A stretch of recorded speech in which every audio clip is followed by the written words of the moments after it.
Okay, people. So today I am joined by Ian Bawa. Correct. Awesome. Right, Ian Bawa to talk about his new short film, The Best. The Right, best. which is opening up at TIFF. Yo, I it's not know. bad. That's not Hey, bad, man. not bad. It's doing okay. Oh, and it's your second as well. My third, actually. Oh I shit. 2016, 2020, and then 2024 now. So I'm the Olympics of TIFF. you're one of the elder statesmen of TIFF. Yeah, yeah, exactly. They're gonna build a monument and then like add this one figure of me on there. I mean, how does that feel though? Right? Even though it's the third, like I'm sure it's still a buzz fan. It's still like a round of people watching or things deciding to get in. It's not the same group of people every time. So Mm. it's like the thing is it's still good every time. It's still awesome every time. It's still the exciting email and you go, "Oh my god, I needed this." I needed this so badly. Like, like you're Yeah. you're and you're so thirsty for like affection and water and a human contact, and all of a sudden you get this letter from a level premier festival, and you go, "Oh, thank you for jumping up and down begging for water." So yeah, no, it's amazing. I love it. So you're not like our muscle bound man. You're not like, ha, How dare I you? am the How dare you? I'm muscle bound, best. layers of muscle, in fact, that you haven't noticed. But I'm not as muscly as some might say a bodybuilder of some sorts.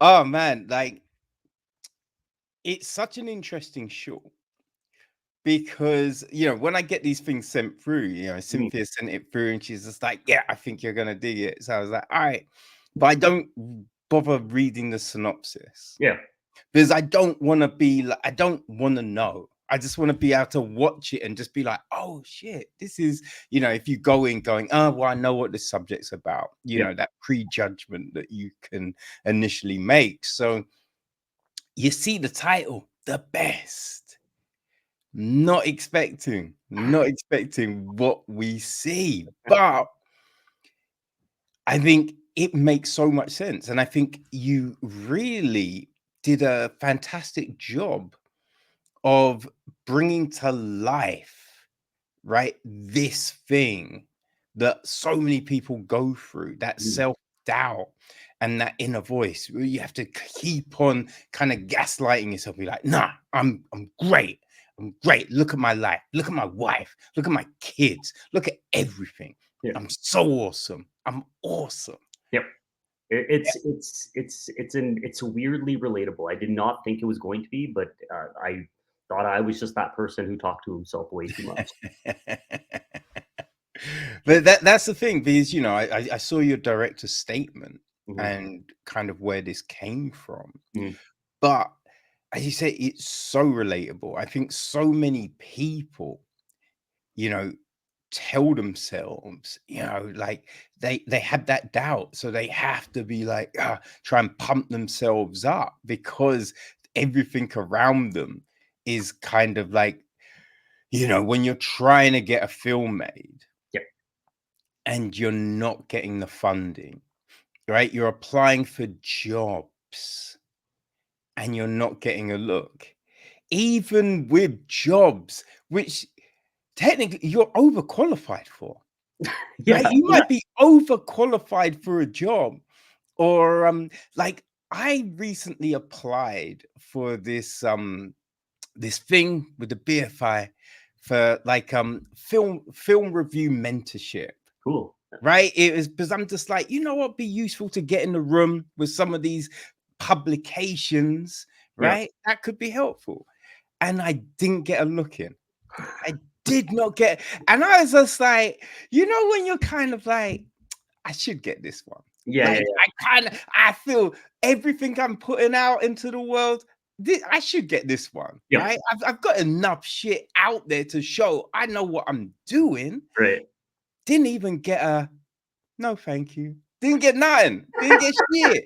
And you're just like, I thought I was the best. I thought I was the best. I'm not the best. It's true. Oh, fuck. Yeah, I've always said like the arts. I think I say the arts, but I think every career, everything is bipolar. But I think the arts specifically, because you wake up some mornings, you go, "I'm the best. I'm the best. That I know how to make movies."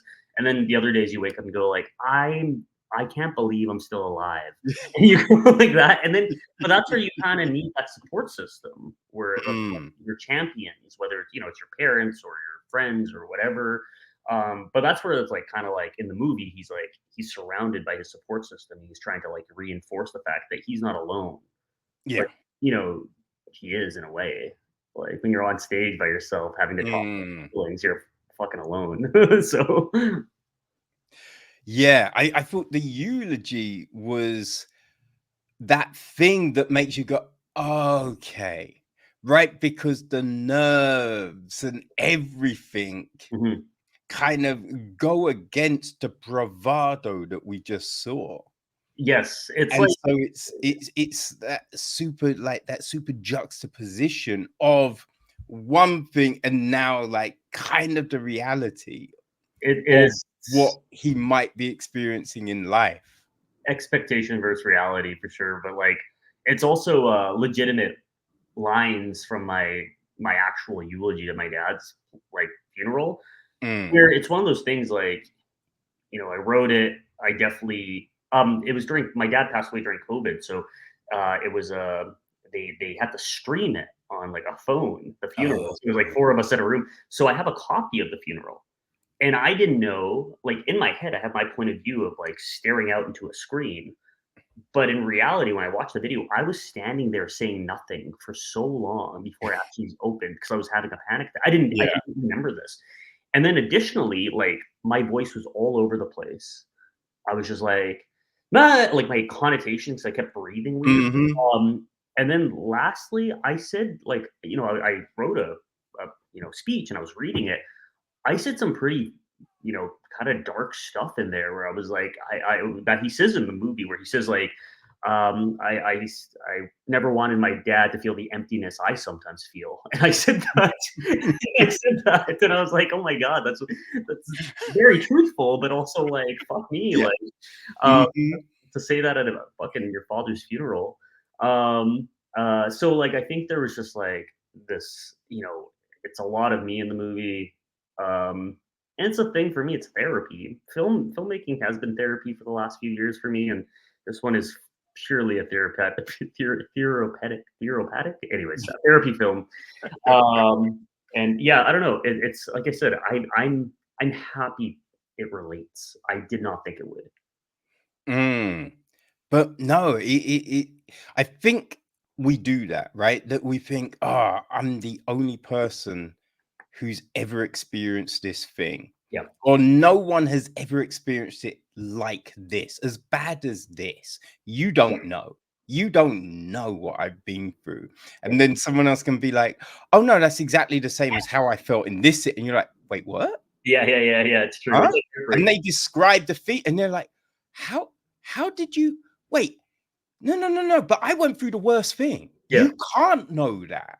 Right? And someone like what our worst thing isn't, the yeah, worst thing someone else has been. Like they could have been through. And even though in your head, yeah, but that's not as bad as to them, that's the worst thing. yeah, Right? So they're going through those same emotions because to them, that's the worst thing. yeah, So that's why something like this works so well because I think so many people can relate, yeah, right? Like, even just on public speaking alone, the amount of times I've spoken to people and before an event or something, like, yo, are you ready? And they're like, yeah, yeah, no, I'm good. I've been rehearsing. I am good. And then they get up there and you're like, oh shit, I thought they were rehearsing. Like, what the yeah, fuck is going on? yeah. And then they get off and you're like, are you okay? And they're like, yeah, I'm great. That was awesome. And you're like, oh no. I can't tell them. I cannot tell them. And it's just like, yeah, in their head, Yeah. it went perfectly, Yeah. but the reality, it wasn't. But even I remember there was a time and I messaged this girl and I sent her a message on Facebook. I was like, yo, yeah, it was great talking the other day. Can't wait. Yeah, we're gonna go out, we're gonna do this. And then a friend of a friend who I know her from, she was just like, yo, what was the deal with the message? I'm like, yo, I just said, I'm happy to meet you. I'm glad. And she's like, no, no, no, no. That's not what you said. I'm like, what are you talking about? And I looked at the mirror. I'm like, what the fuck? Who got into my computer? This isn't what I said. Like, what's going on here? That's the 1 a.m. like I'm guilty of messaging, texting people when I'm like kind of tired and like have like had a whiskey before bed and like I'm like, oh, I should text this person this thing, and I'm like, that was not coherent, nor did that sound that sounded so mean. I'm like, I meant to send that as just a reminder that we're hanging out tomorrow. But like it's totally those things. But I think again too, it's like it's everything we want the world to be and what it actually is. You know, this guy Mm, has like a deep voice. His voice is squeaky. You know, he wants yeah. to be strong. He's weak. You know, it's all these things. Like, Mm.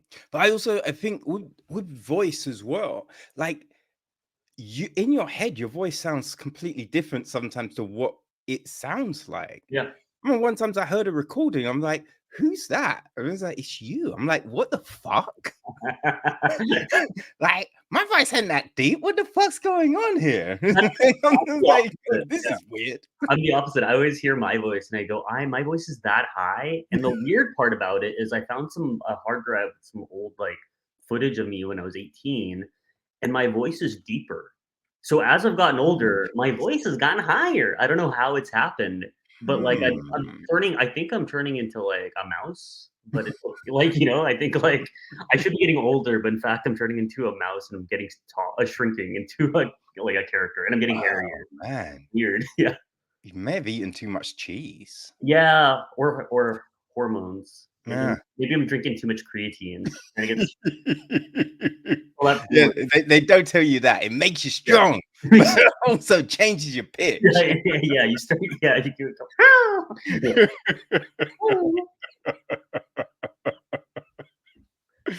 Oh man.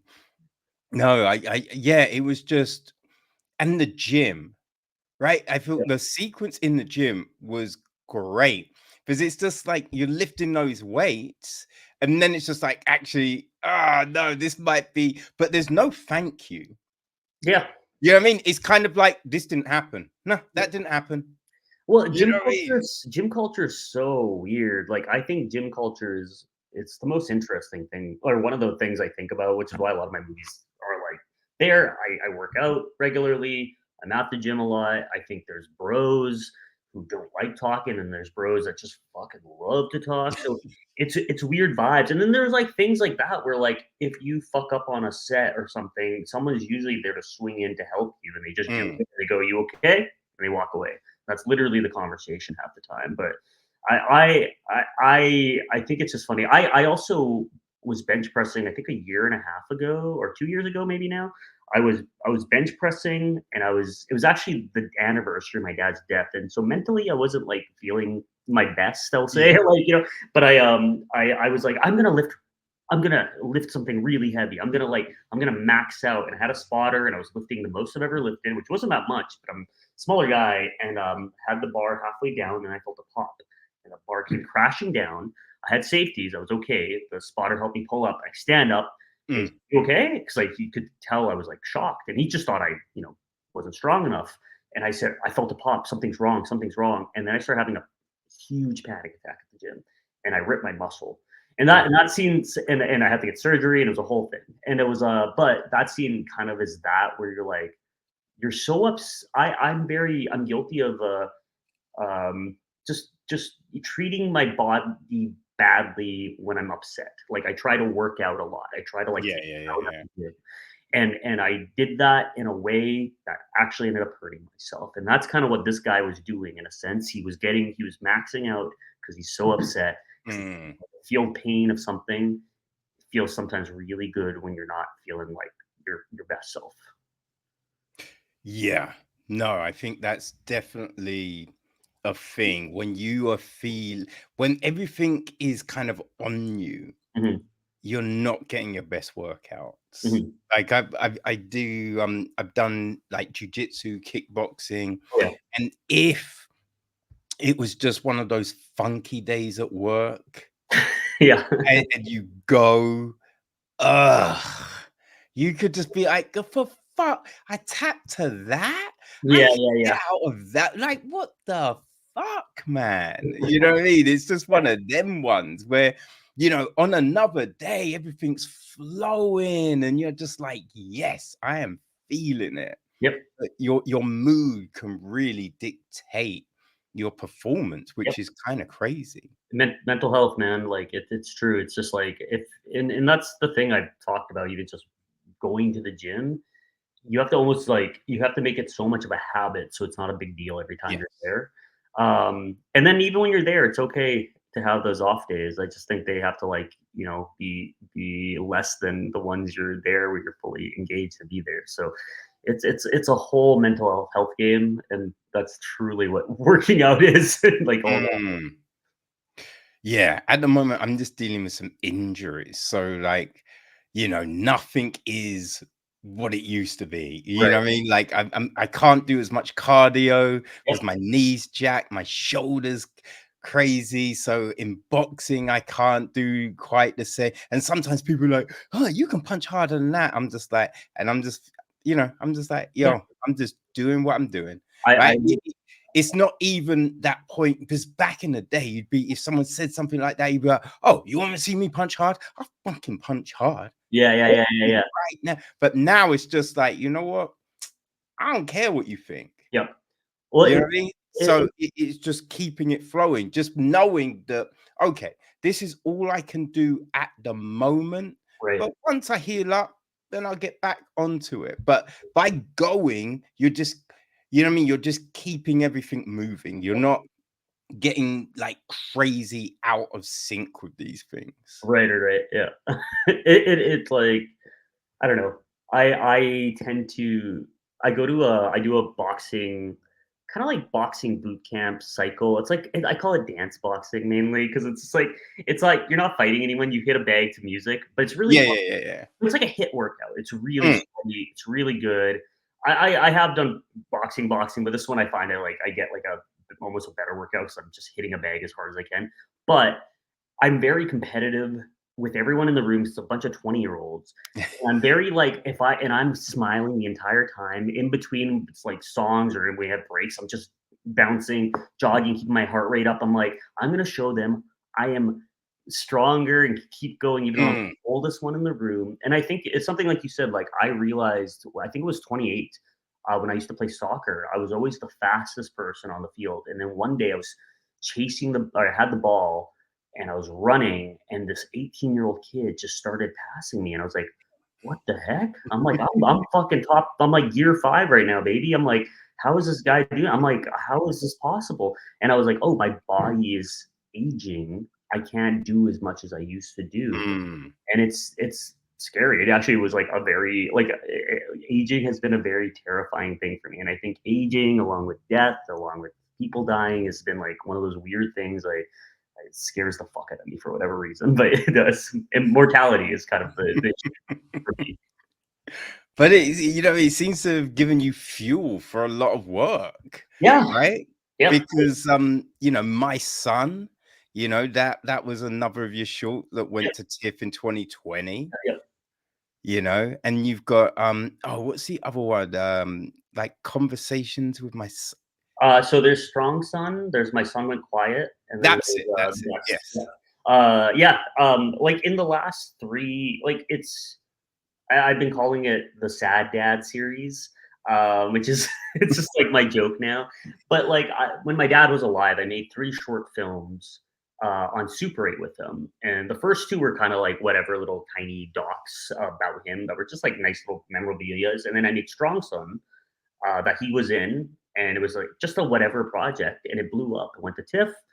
went on these top 10 lists, and then eventually producers were like, "Do you have a feature?" And I was like, "Yeah, I was gonna do a feature of this movie." And they're like, "Hey, let's do it." So, and then he passed away immediately after TIFF, and then I was like dealing with that. I think through that, I made My Son Went Quiet, which is a film about more so grief, more so the loss of parents, Yeah.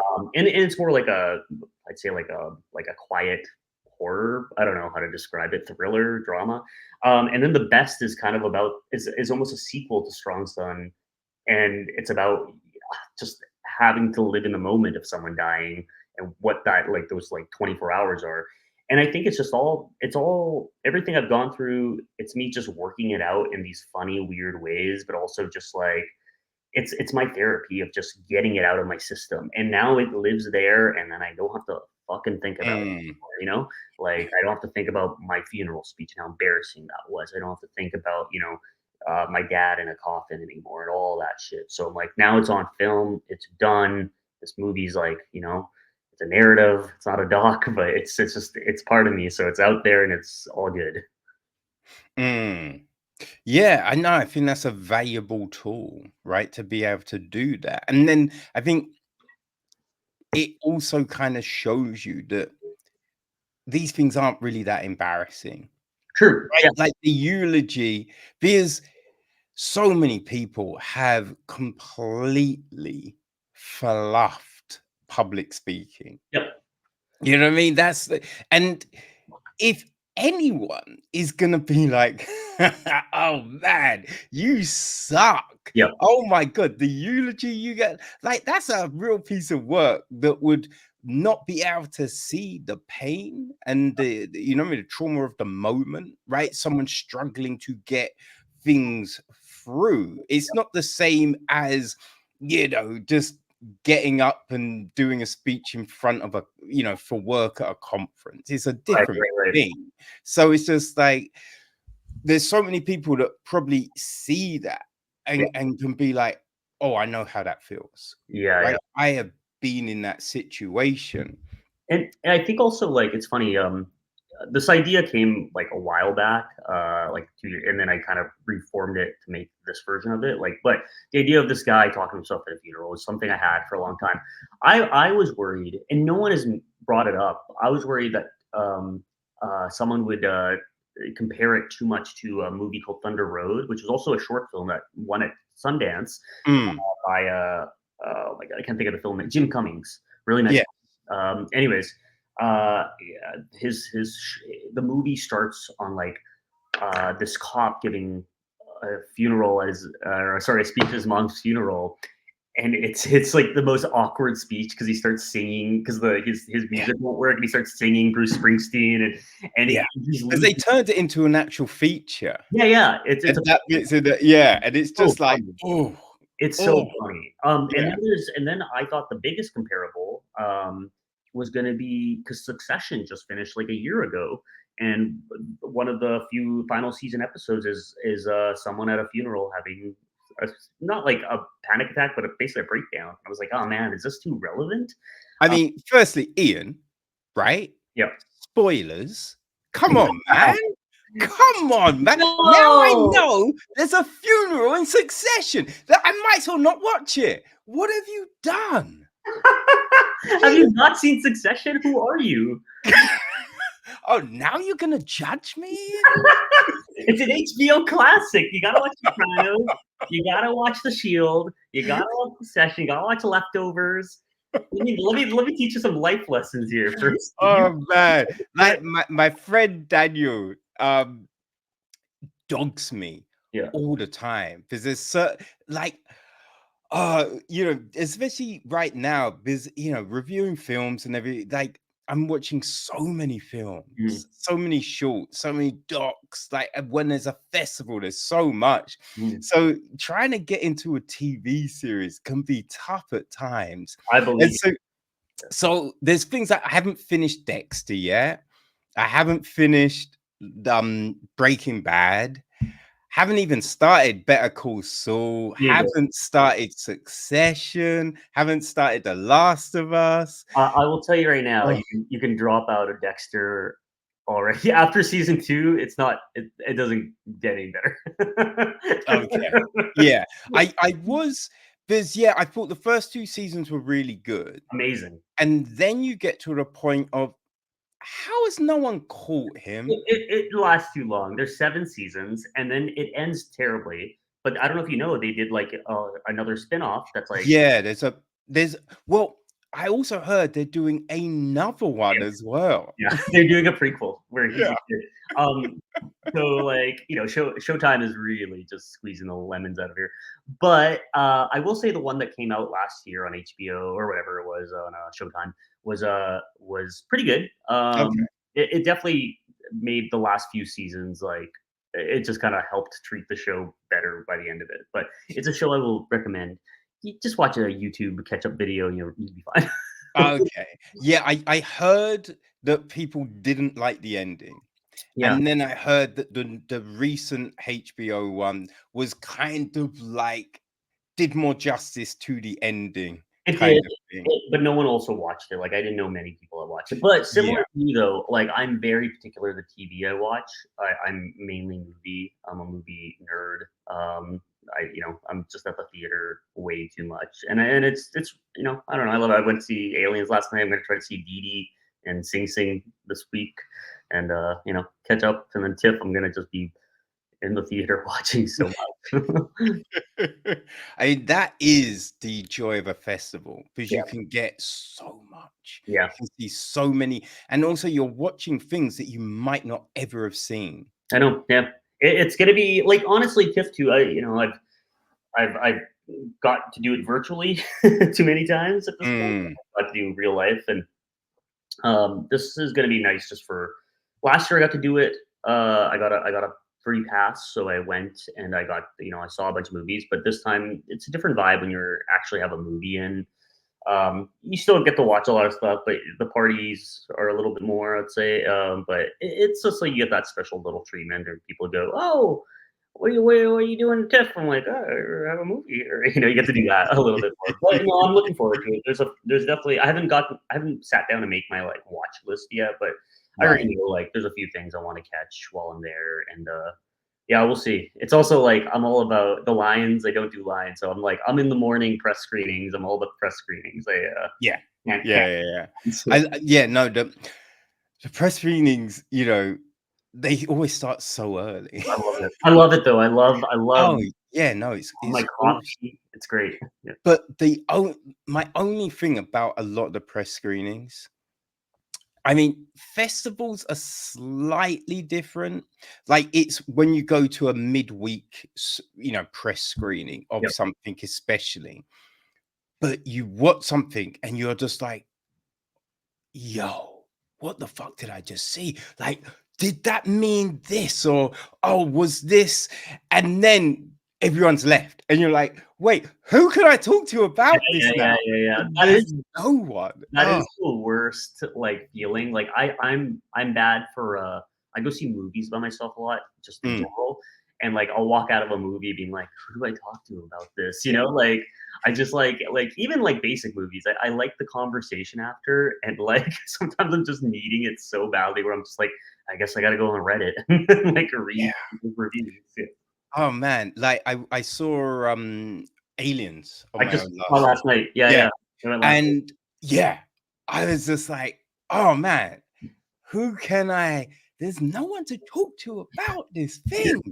And it was so frustrating because you're watching it, and especially at the end, yeah. you know what I mean? Like, because you have her in her underwear, and then you have her in the suit Oh, yeah. fighting, and they both seem like homages. Yeah. You know what I mean? Those sequences both seem like homages, like to Ripley, Sigourney Weaver, and Alien, And even and then the in Alien the 3, there's a scene with, like, the alien right to her face, like in yes, Alien 3. Like, there yeah, I think it's The Force Awakens of the mm, Aliens. Like, it really is playing the yeah, but yeah, yeah, yeah, yeah. it's really fun. I think it's entertaining. Freddie Alvarez, I love the Evil Dead remake. I think he's a great horror director. I think it does justice. I think it's the best horror version of Aliens. Mm, Um, but like it's great. I really enjoyed it. It's probably my third favorite or second favorite Aliens movie now, probably third. But yeah. Yeah. No, I definitely think it's better than the other Alien Yeah. films. And I think because for me, the problem with Covenant and Prometheus was they weren't bad films, Mhm. but they just introduced a whole load of stuff we never knew anything about. Yeah, yeah. So it just felt like, wait, what? Yeah, it was them What? trying to break the, woman wakes up in a tank and all of a sudden there's aliens. They were Yeah. trying to like break out of that, and then in the end they had to go back to it. Like in reality, they just fixed Mm.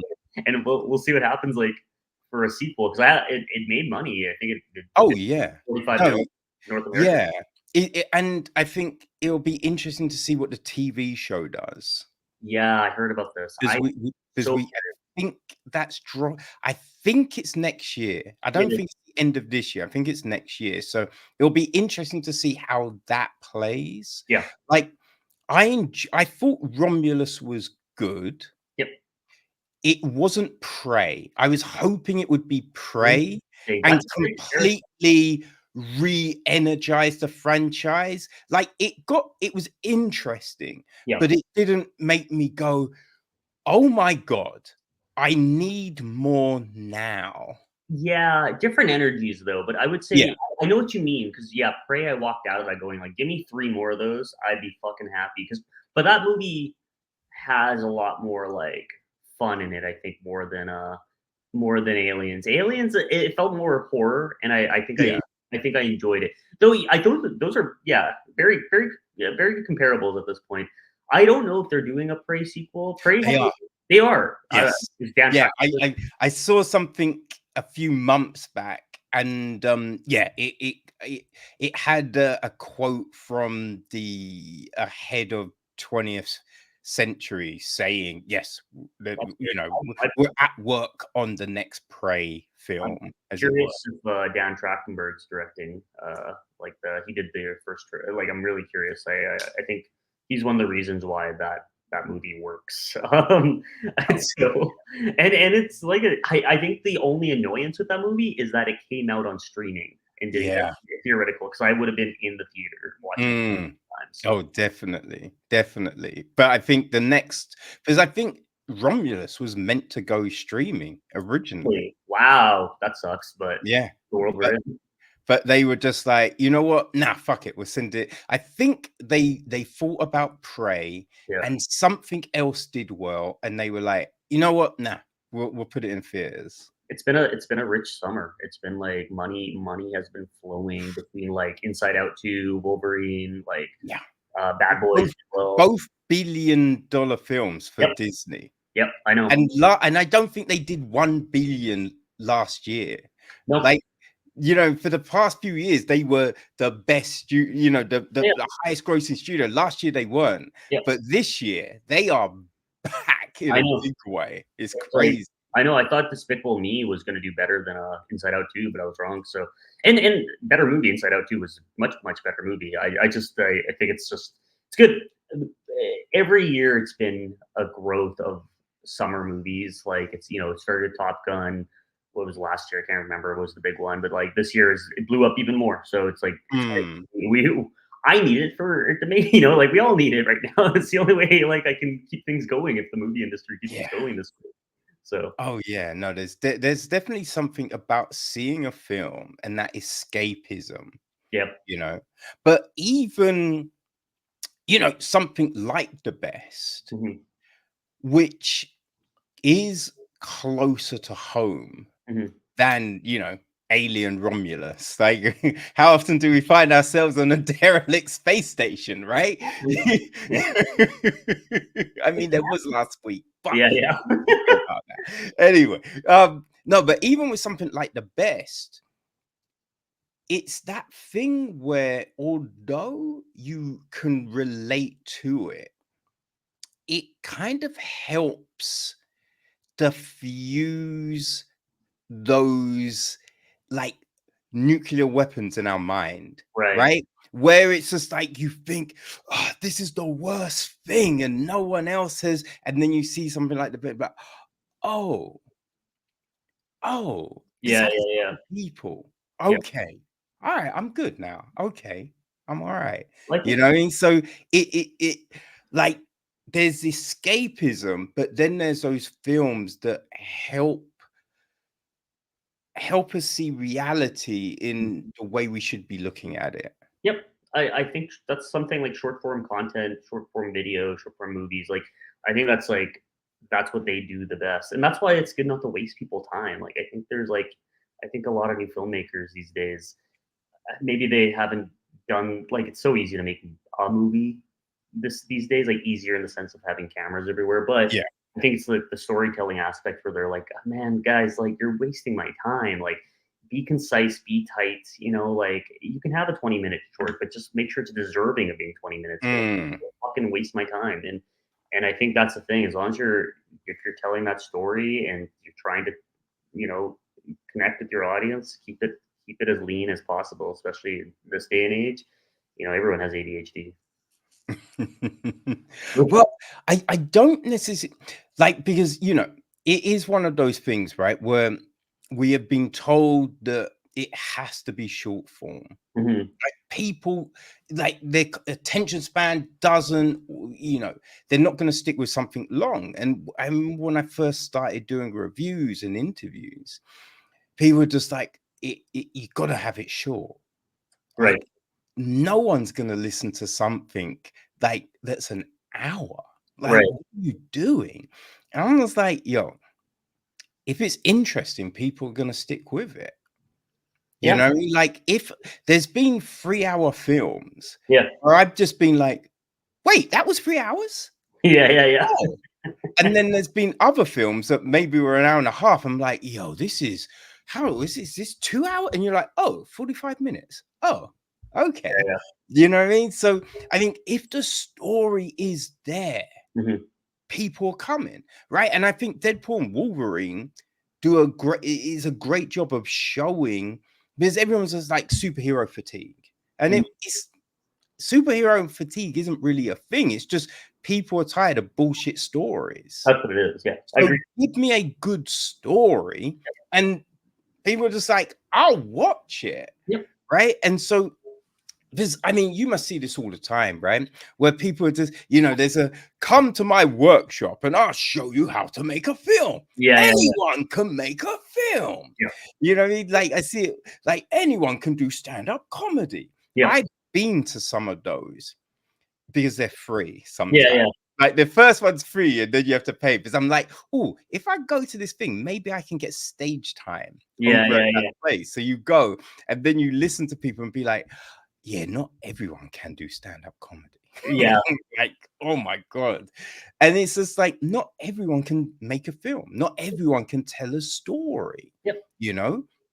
But it's just like, yeah, you might have an idea, but you might not be the best person to bring that into. Maybe you're a great producer.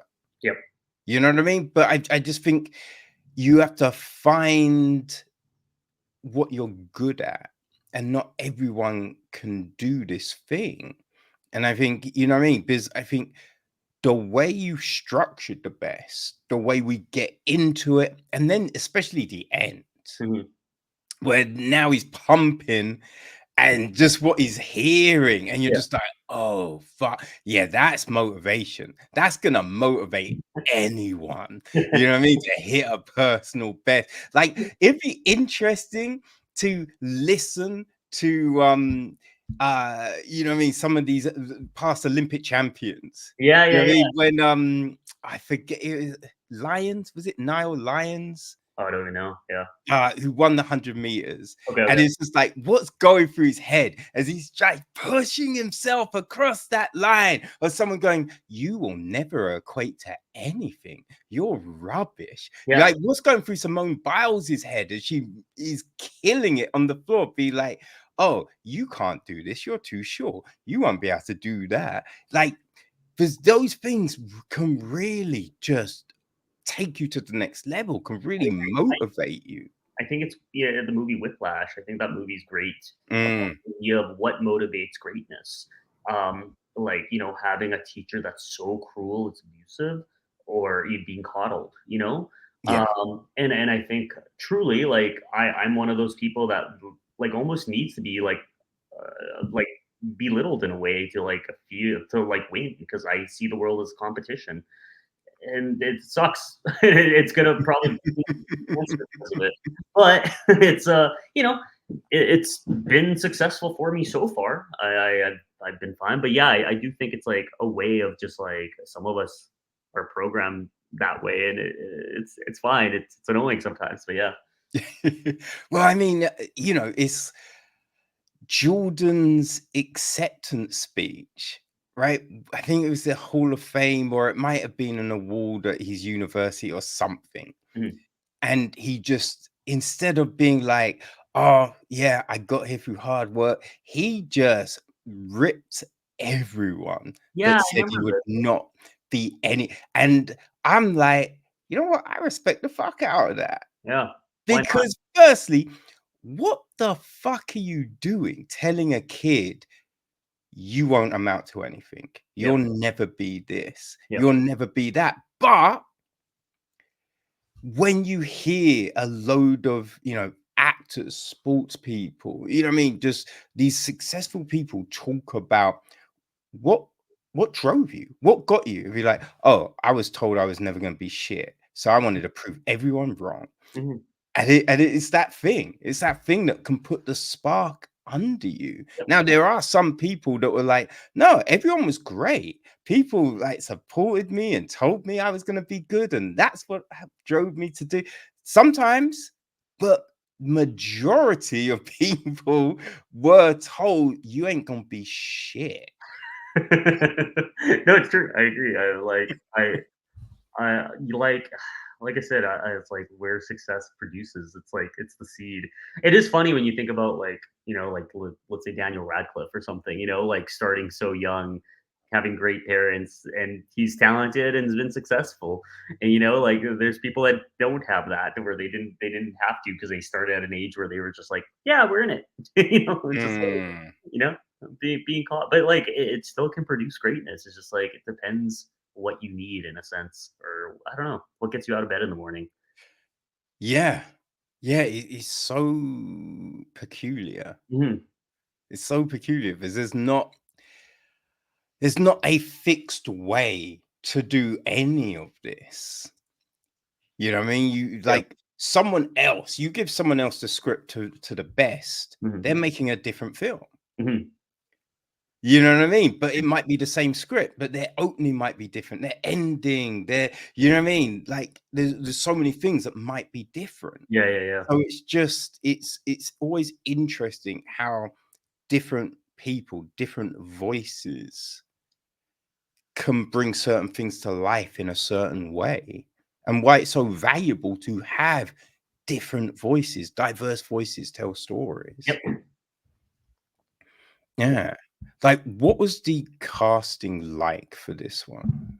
Hard because I was living in Toronto at the time. This project or this film, sorry, is like part of a program in Canada called the Canadian Film Center, which is like a very prestigious film school that Norman Jewison started Okay. before he passed away this year or last year. Anyways, but yeah, it's hard to get into. They only take like 5 directors across Canada, 5 producers, 5 editors, 5 writers, and they it's like kind of like I don't even know. It's not a school. It's like a finishing program, Mm, and it's great. And they connect you with all these huge, big people doing really crazy stuff. And then part of it is they make you make a short film. So I pitched this idea, whatever, and went through a couple of renditions and had producers in the program team up with me, and then it was like finding a South Asian bodybuilder because technically there's all these. This program had a lot of rules. So one of them was like everyone's got to work for free, even though there was a budget. But like we can't pay anyone. It's just part of the deal. It's a non-profit program, whatever. right. Anyway, so yeah, it was all these rules. So all of a sudden I'm like, okay, well, there's no like union actors who are brown bodybuilder, at least from what we could find. And then, so I was just reaching out to people on like Instagram and stuff and explaining it. No one was interested. And then, but I made Strong Son 4 years before that with my buddy named Mandeep, who lived in Winnipeg. So in the end, I reached out to him. He was down. We flew him in. It was a 2-day shoot. very, very, very planned out. Yeah, like he ended up staying at my place with my good friend Marcus, who shot the film. The three of us basically like rehearsed every day because we were in this tiny apartment together. So we were just like, so at one point, like he started doing the squeaky voice, like in during the speech. And I said, "That's funny. Yeah, let's do that. Let's try that." So he kept practicing squeaky voice. I'm like, "That's so funny," because initially he was just going to do it in his regular voice. Right. Then he started doing it as a joke, and I was like, "Oh my god, that's so funny." But that would have never came out if he was like not living with me. So Mm. it comes down to like commitment. Sometimes like the best person is the person that is committed to it. Yes. Even maybe if they don't look exactly what you want, it's like because I imagine this guy like filling up the frame so much because he's so big. But Mandeep he used to be a bodybuilder. Like he's in his 40s. He's the right like everything. He's just like he just wasn't that like massive. He was a classic bodybuilder. He was very toned. Yeah. He's so like different types of things. But yeah. Ah, interesting. Mhm. Interesting. Hmm. Okay. And was it hard to, find those locations and all of that kind of thing? The No, church and I think so. Again, part of this program, you get 2 days, and it's like, and they really limit you your hours. So you get like, I think in total, you get 8 hours with your actor, 10-hour days. Again, they're trying to teach you. This program's trying to teach you how to like be efficient, but also work in TV world. I've been directing in TV the last like Mm, 3-4 years in Winnipeg, in Canada here. So I'm very used to it. How to get a day done in 10, 11 hours. So this was not a challenge in my head. So right away, location wise, I wrote the script purposely. I wrote the script to match the program in a weird way. So I was like, okay, we got to keep it lean and simple. Two yeah. location max, like things we can easily get. So church, easy enough. Went knocking around doors, walking around Toronto with my dog and knock on doors and be like, oh, what a beautiful church. And that's literally what I did. I love location scouting. I'm very good at location scouting because I'm not afraid to just like talk to people. And that's literally a church was by my house where I was staying in Toronto was had a garage sale or had like a fundraising event. And I walked in. I said, beautiful church. What would be the idea? Have you ever had, like I do these like lines and they were nice. And I think I got it for free again. I think we paid like a donation. No, that we paid for. And then the gym, same deal. I literally was just going to gyms, not planning meetings. Going, what a beautiful gym. Can I take a look around? And then I'd eventually be like, "This is the owner, and I'd love to ask." Anyways, but the gym too that we shot in, it's actually I met this guy randomly. I was at a different gym, and this guy was there, and he just overheard me, and we ended up chatting. He's like, "I own a gym, like dead center of Toronto. It's hidden though. And it's a private gym for celebrities." And I was like, "What?" And he's like, "Yeah, man." And it is. It's so that gym we shot is like a secret private gym that celebrities basically use when they're in town. And he showed me all these pictures. He's like Sam Rockwell, blah blah blah blah. Showing me all these, and he didn't even know their names. He's not like a movie guy, so he was like, "Look, this guy's famous, right?" And I was like, "Yeah, Sam Rockwell." I was like, "This guy's famous, right?" I'm like, "Yeah, that guy's in Transformers." Like this is. I'm like, "Yeah, that's Megan Fox." I'm like, "I don't even know these people." But yeah, we shot there, and we the only biggest twist was like, oh, a bedroom, and but we built a bedroom in the gym. Like the bedroom is in the exact same location as this shot. We basically took the Okay. blinds up to block out the window. And then we took the blinds down, and then we just had the piece of glass. So it's the same, literally, the cameras in the same spot. And it was just like trying to be efficient. That's what it is. Like I have a very good my DP Marcus is very smart for that, and we worked together a bunch, so we planned it out in that way. So Mm. It kinda sounds like the Crazy 8 competition it's in a way. very similar to like a 48-hour film fest or a Crazy Eight or like a Super One Take Super Eight. It's very similar in a sense, except you get a full crew and Mm, like we had like a good 30 crew set for a short film, which is like in my opinion was like too many people for the amount of what we're doing. And I like lean, I like quick, and I like efficient. I don't like when crew sets have two people that like too many people where they're not doing anything because I think too many yeah. people can distract things. and I need to feel almost like control on set or some sort of like calmness where it's not, it doesn't feel chaos. So sometimes more people is worse. As you get, as you do more and more of these, it's like it just ends up being more and more people, more and more cooks, more and more things. It's just, but I think it's that's where you have to really learn to be a leader. You have to have a good team, you have to have good producers, all those things. It's just like Mm, it becomes totally just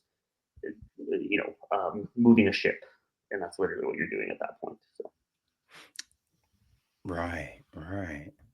Okay. So what ended up being like the hardest kind of part of this whole process for you? probably just the hmm, probably like the I'd say that fucking dolly shot at the very beginning. We None of us knew if it actually work uh, Ah, in reality, and we were again, timing, stipulation. We were also like, because we weren't sure if it was going to work, we shot coverage of everyone in case he goes, "Oh, look, my hottest wife," cut to the wife. yeah. We weren't sure if this would work. It really does. And Mm, we figured out, I think the night before, um, again, me and myself, myself, Marcus, my DP, and Mandeep, the actor, all were staying in the same place. What we figured out was we shot 16 by 9. I don't know if you noticed it. No one really notices it, but I love it. It's my favorite little secret in the film. Um, it's 16 by 9 with the close up of his face, and it pulls out, and it gets, it's regularly 6 by 9, but when it pushes back in, the frames come in and it becomes 4 by 3. And the entire film after that is 4 by 3. And mm, we did this dolly shot. We weren't sure if it'd work. We weren't sure if, we were having like our focus puller was having a hard time just nailing it because there was a lot of movement, and was timing it with the dolly, was timing Mandeep looking like casual, like very passively looking, timing someone walking in, all these things. So it was like literally a team effort. Again, to have a dolly shot that works that way, everyone's kind of hugging next to the crane and then leaning in, so then it looks like they were just there naturally. So like right. it's a team effort. It's like everyone's got to like play, like everyone's like moving out of the way for the dolly camera and coming back in casually and not making it look weird. So yeah, I think that was the hardest because we had to do a bunch of takes of just getting it, and it's a thing too. It's like, does it work? But yeah, it did somehow. Mm.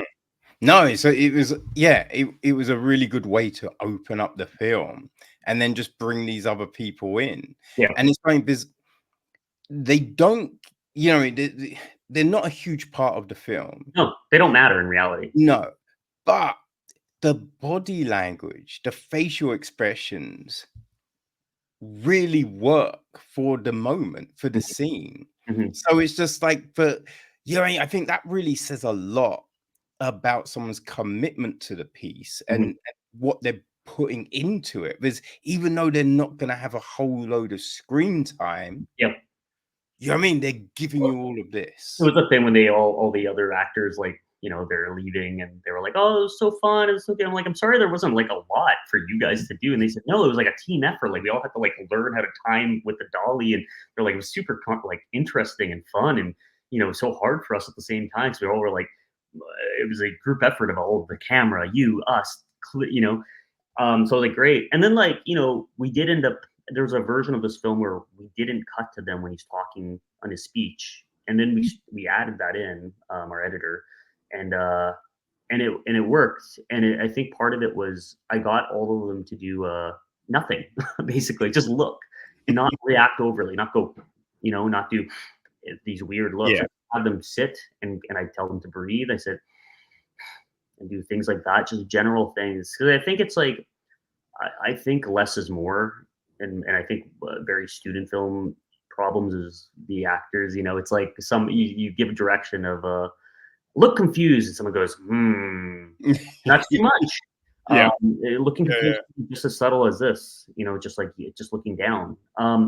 So I think that's a big thing, and I think that's something I learned from shooting. In Winnipeg, I shoot a lot of, or I direct a lot of true crime to pay the bills, and that's something we shoot a lot of reenactments, and that's a lot of things where it's Right.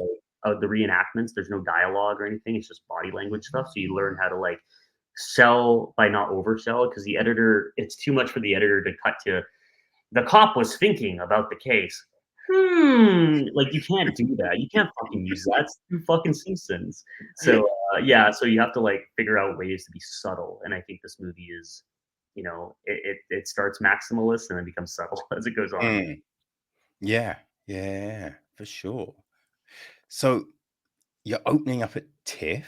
Yes, Is it the world premiere? it is the world premiere.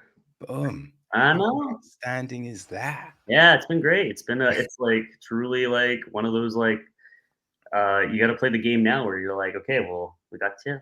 What can we do? Mm. Now you start reaching out to you, and the other festivals also reach out to you at the same time. So as soon as you get into like TIFF or like a Sundance or anything, other festivals start hitting you up to be like, "Can we watch that? Let us know," because and that's the thing. You gotta ride the train for the next year. Uh-huh. So have you got the other festivals locked in yet? Not yet. A lot of potentials. A lot of big ones actually who've just reached out because they want to watch it. I think the still and the trailers given a lot of people like interest, but yeah, nothing. They've all asked for links. Nothing truly lined up. I guess at this point. Again, I think we were all kind of waiting on TIFF. Just like Yeah. things I don't like doing. I don't usually just wait on a festival, but this one, I just had a feeling about this one, and I felt good about it. And I don't know. There's a lot of factors this year. I was kind of gambling on it, but I've not broken. I've played a bunch of like big festivals. I've not broken Sundance yet, and that's like a big goal of mine. If this gets in the Sundance, that'd be a dream. If it doesn't, that's okay. But I've been to Sundance. It's just I'd love to play Sundance. It's just like a Mm. goal of mine just to cross that one off the list. Yeah. Yeah, no, for sure. Potential for maybe London Film Festival? I did submit London Short, London Film Festival. I don't know if it's open yet, but it's on the list. Okay. BFI is closed, and then like I'm trying to think any other Europe ones. Yeah, there is a bunch of Europe ones that's on the list for submitting. They're just not open. It's been a weird year with festivals. I think everyone pivoted, and all their festivals are around like basically like September to November, so everything's closed right now, or they're Mm. it's weird all of a sudden. It's been a weird festival run. So, but we'll figure it out. Yeah, I know there was some that I looked at for press accreditation, Mm. and it's already shut. And I'm like, wait, when did this even I know open? Like, that's the issue. what's happening? It's a pain. Like it's a whole other job on its own. That's where I'm like, God, I need an assistant or something because there's like, just try to balance everything. But yeah, that's the thing is you half the time you got to put in your calendar when they open or start Yeah. looking at it early. Oh man. Well, hey, I'm sure, you know what I mean? Premiere at TIFF is gonna open up all the doors. So you're gonna have a busy time ahead of you. But yeah, what's next? I am shooting my first feature in October. It's actually a feature version of Strong Son, and it's kind of going to be a combination of Strong Son and the Best basically coming together. And my son went quiet, but more the Strong Son and the Best because Mm, they're kind of a pseudo sequel to each other. Like they're like the dad's point of view of this relationship and the son's point of view of this relationship. yeah. And yeah, the feature of Strong Son is about a bodybuilder who has to move back in with his dad, elderly father, to kind of take care of him, become his primary caregiver, and it's really about mental health. It's about this idea of just like the bodybuilder gets panic attacks because he just can't deal with the fact that he has to move back in with his dad, and his dad's very much like, "Don't cry, it's me Mm, crying," men don't cry, that mentality. So it's very similar to like themes I'm already exploring, but yeah, it's my first feature. So doing that, and then I have the best is touring right now, obviously, and then my other short, my son went quiet, is kind of finishing up its tour run. Um, yeah, playing a bunch of festivals there. I don't remember half of them, but like there's a bunch. It's doing fairly well. And then yeah, that's kind of it right now for the end of the year. It's just busy pre-production stuff. right, right. Okay. Sounds great, man. Sounds great. Yeah. How can people keep track of everything you're doing? I would say my Instagram's the best thing. I post a lot there. I post updates. A lot of me and my dog. My dog and I have our own TV show in Canada. Oh, Yeah, shit. travel TV show. Yeah, we travel around Canada. But that being said, I love my dog, so it's a lot of film stuff. It's a lot of dog stuff. That's the best way. That and my website, but probably Instagram, Ian Bawa. Just easy to find. Yeah, just my name. Boom. All right. Well, people, you can find the links on the website. So make sure you go follow Ian so you'll be able to find out when the best will be showing at a festival near you. You'll be able to see what's happening with the feature film and all the other great stuff. Right? Maybe see what's happening with this travel show. Yeah, yeah, yeah. Yeah. You'll let it See if down. you can get it outside of Canada. I Yeah, have to look into that gotta get one. that VPN. Yeah, kidding.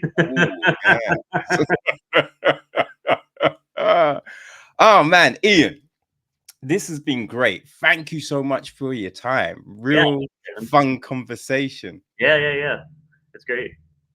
Awesome, man. Well, hey, I imagine, TIFF is going to be a huge, huge success. Monday, the 9th of September at 6:45. And then you're screening Friday, the 13th of September at 9:15 p.m. So yeah, people, if you are around Toronto, make sure that you go check it out.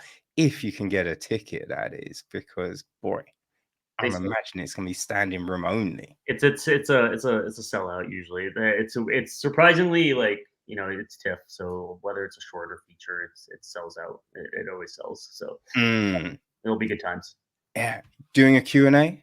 Yeah, yeah, Q&A and intro, so it'll be good. My dog will be there. I'll be there. Outstanding.